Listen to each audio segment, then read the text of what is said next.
Islam my deen. Allah my Lord, Allah my Lord. His word Quran. Muhammad Prophet, praise be upon him. I am Muslim for all of time. Look at me now, family around my deathbed. السلام عليكم ورحمة الله وبركاته. إن الحمد لله نحمده ونستعينه ونستغفره ونعوذ بالله من شرور أنفسنا ومن سيئات أعمالنا إنه من يهده الله فلا مضل له ومن يضلل فلا هادي له وأشهد أن لا إله إلا الله وحده لا شريك له وأشهد أن محمدا عبده ورسوله. أما بعد, my dear brothers and sisters and dear viewers, today is a continuation of our topic, the 4 tips for reforming our homes, and it's tip number 26. No permission for the non-mahram in the absence of the husband. First of all, let me explain what's the meaning of mahram. In Islam, the mahram is the person whom you cannot marry. To the man, those women whom he cannot marry, sisters, daughters. So the women that a Muslim male cannot marry, so he is a mahram to them, and they are prohibited and unlawful for him to marry any one of them. And also the male ones that a woman cannot marry. So here the Prophet ﷺ is saying and teaching us in his sunnah that in the absence of the husband, no man who's not a mahram should enter his brother's house in the absence of his brother, in faith, I mean. So no permission for the non-mahram in the absence of the husband. Someone, a friend of your husband, he wants to visit or he knocks, don't open the door, because it is haram, it is prohibited for you to let him in. And the Sahaba, they asked the Prophet ﷺ, how about the brother-in-law?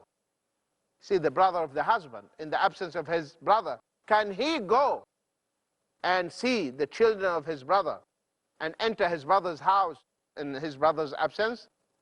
They asked, how about the brother-in-law? The Prophet ﷺ said, Alhamu al-maut. The brother-in-law is very dangerous. It's just death. Why?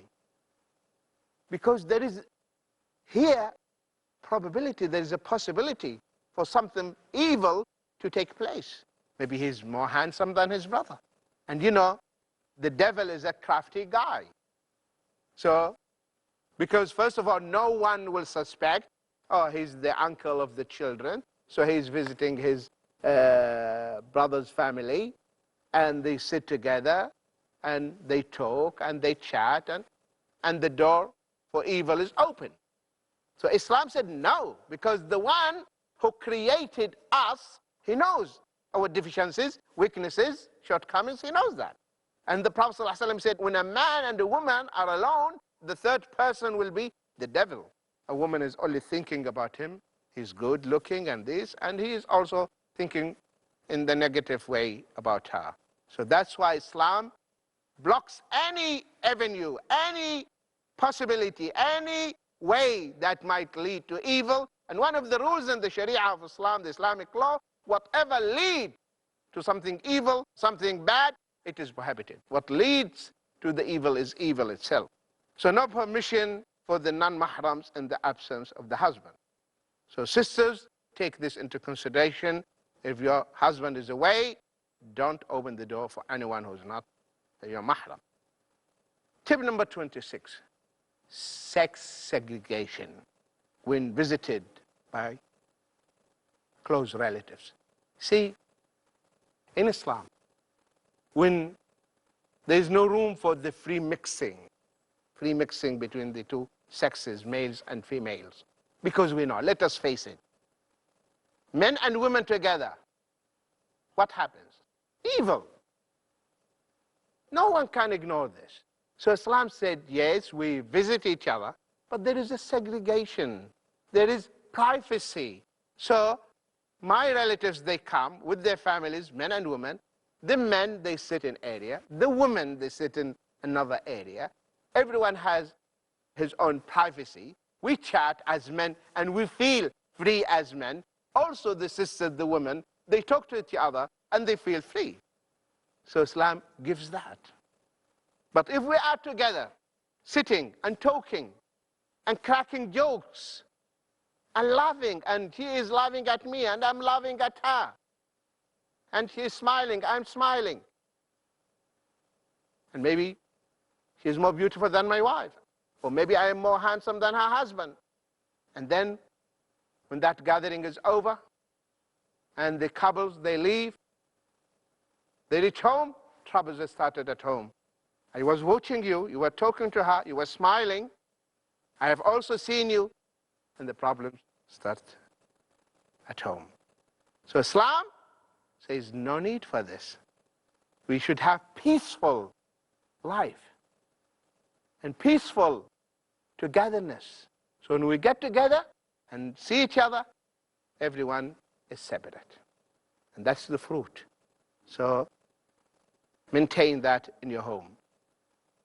No free mixing or intermingling between people, the opposite sex, men and women, who are not mahram. Tip number 28, the threat of having or taking private chauffeurs and maids. You know, the chauffeur is the special private driver. So to have private driver or chauffeur, he should know, and we should also maintain the restriction. He's not a member of the family. So he will not come inside and sit and talk to the family, I mean to the women, etc. And this private chauffeur should choose him, and you should ask about his manners, about his character, about his ethical values, etc. Because sometimes evil will come through the chauffeur. Or maids, the maids you have, also they should have their own. They don't interact or they don't mix with the family. Yes, you have male maids, they cook or they do things, but they have separate place. And then the food come to the rest of the family, so there is no interaction or there is no free mixing. So you see, any possibility Islam blocks that avenue, because this way, from this door, something might come, we lock it and close it. Tip number 29, do not allow the hermaphrodite to enter your house. This, you see, the hermaphrodite is a person who is both male and female. And some hermaphrodites, really, they look feminish. They talk like women, and they are basically, I mean, look almost like women. So at the time of the Prophet ﷺ, and in the past, people, they were flexible. They were flexible and tolerant, that those hermaphrodites, they would enter and sit with the woman, talk and chat, etc. Till one day the Prophet ﷺ, he saw one hermaphrodite talking and describing women in details. So he said, don't allow them to enter to your homes. We're going to have a short break, so stay tuned, my dear brothers and sisters and dear viewers, and we'll be back, inshallah. Look at me now, family.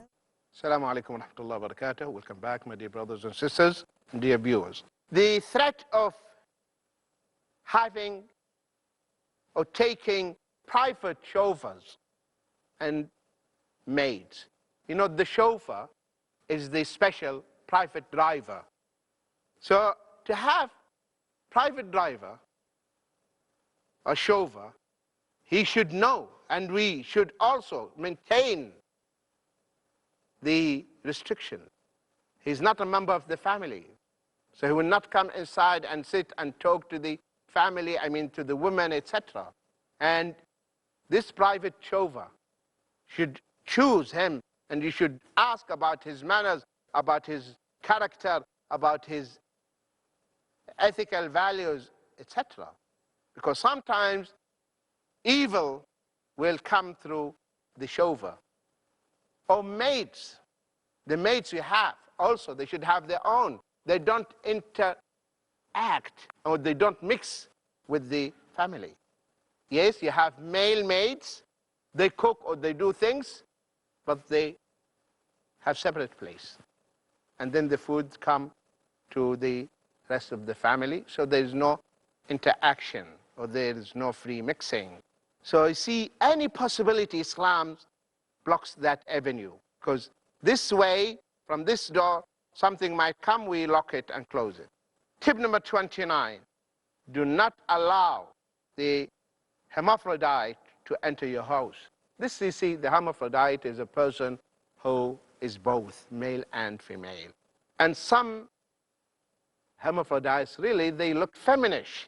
They talk like women, and they are basically, look almost like women. So at the time of the Prophet ﷺ, and in the past, people, they were flexible. They were flexible and tolerant, that those hermaphrodites, they would enter and sit with the woman, talk and chat, etc. Till one day the Prophet ﷺ, he saw one hermaphrodite talking and describing women in details. So he said, don't allow them to enter to your homes. The threat of having or taking private chauffeurs and maids. You know, the chauffeur is the special private driver. So to have private driver or chauffeur, he should know, and we should also maintain the restriction. He's not a member of the family. So he will not come inside and sit and talk to the family, to the women, etc. And this private chauffeur should choose him, and you should ask about his manners, about his character, about his ethical values, etc. Because sometimes evil will come through the chauffeur. Or maids. The maids you have, also, they should have their own. They don't interact or they don't mix with the family. Yes, you have male maids. They cook or they do things, but they have separate place. And then the food come to the rest of the family, so there is no interaction or there is no free mixing. So you see, any possibility Islam blocks that avenue, because this way, from this door, something might come, we lock it and close it. Tip number 30, beware of the evil influence of the television. Television, or the telly, it's actually a tool. We cannot say it is either haram or halal. But the reality is that most of the times, what is being broadcast through the media and the television is bad, affecting the family, affecting the ethics, the manners, the morality, etc. of the family. So no wise Muslim or Muslimah will say, having the television at home is good for my family, helps me to bring up my children, strengthening our iman, etc. No one will say that. So it's not wise. But if there are, mashallah, like this channel and other good channels, so if we use the media as a tool and make it productive and make it useful, then it will have tremendous positive impact if we use it correctly. But the moment we misuse these tools, then the fruit we reap is evil one. So that's why we need to take care and be aware of the evil and negative influence of the television in our children. For instance, children, by watching and seeing violence, movies about violence, crimes, killing, a child doesn't know. He just wants to do the same thing. So a child will become violent child. I remember a small child, he jumped from high place because he wanted to become Superman. So child doesn't know. So you have to be very careful. So there are a lot of materials there which do have negative impact on the children and also on the family members. Morality. We have to maintain our manners and the moral values. So we don't tolerate immorality at all. Tip number 31, misuse of the cell phone, the mobile phones. Mobile phones is really nice tools, good tools for communication, sending messages, and many features there which are very good and very helpful and beneficial, can be used. But subhanallah, people, they sometimes misuse such tools. Now you can, different generations of cell phones, you can receive materials and movies and things which are really bad ones. So we should not misuse such tools, or the Bluetooth, which is one of the features built within the cell phones, etc. So use that tool only for khair, for good, and don't misuse it, etc. Also, the cell phones, fortunately, misuse in some countries and some communities. Wedding days, the women, they use the cell phones, the mobile phones, and they take pictures and photos of the women. And women, in weddings, they feel free, they dance, they remove their what we call jilbab, and then the next day you see them on the YouTube. On the YouTube. So you see, my dear sister, so much so that nowadays in most of these halls, for the wedding halls, they take the mobile phones at the entrance. A woman is going inside, they tell her, okay, you can go inside, but don't go with your mobile phone that has a camera. This is a sticker. When you come out, you take your mobile phones. Why? People misused it. Imagine your wife goes to a wedding, next day she's on the YouTube, dancing and singing and etc. Because she was having fun and thinks that the atmosphere is safe, but it was not. So this is an evil of such tool that can be used in a good way, but unfortunately people misusing it.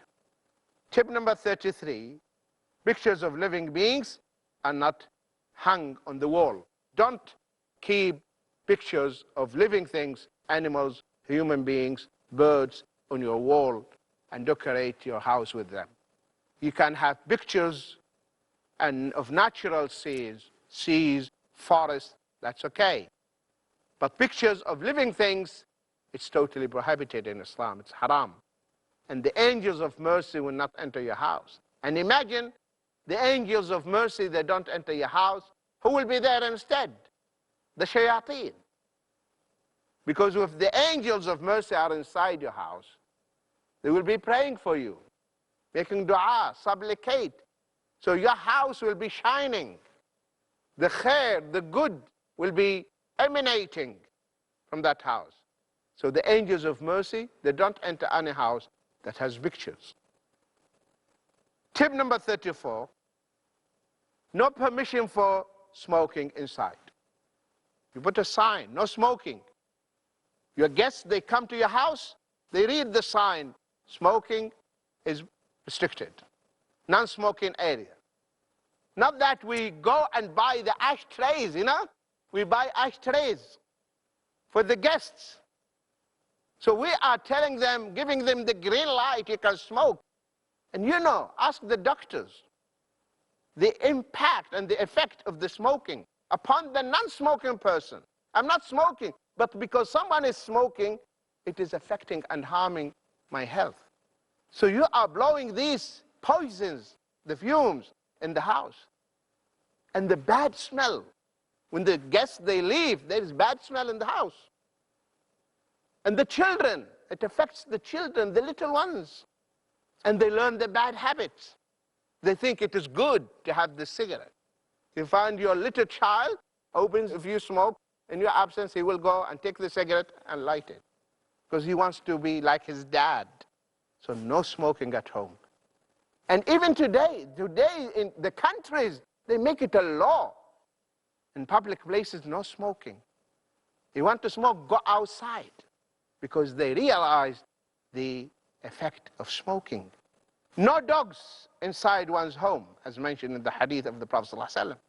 You want to have dogs? Keep the dog outside, not inside. Otherwise, Every day, you will lose of your hasanat, your good deeds, 1 qirat. So the dog should be outside, not inside. Because if there's a dog inside the house also, the angels of mercy, they don't enter. Tip number 36, do not cover the walls with clothes. So those people who are well off, rich, they buy clothes and they cover the walls with clothes. Velvet, as a sign of ostentation.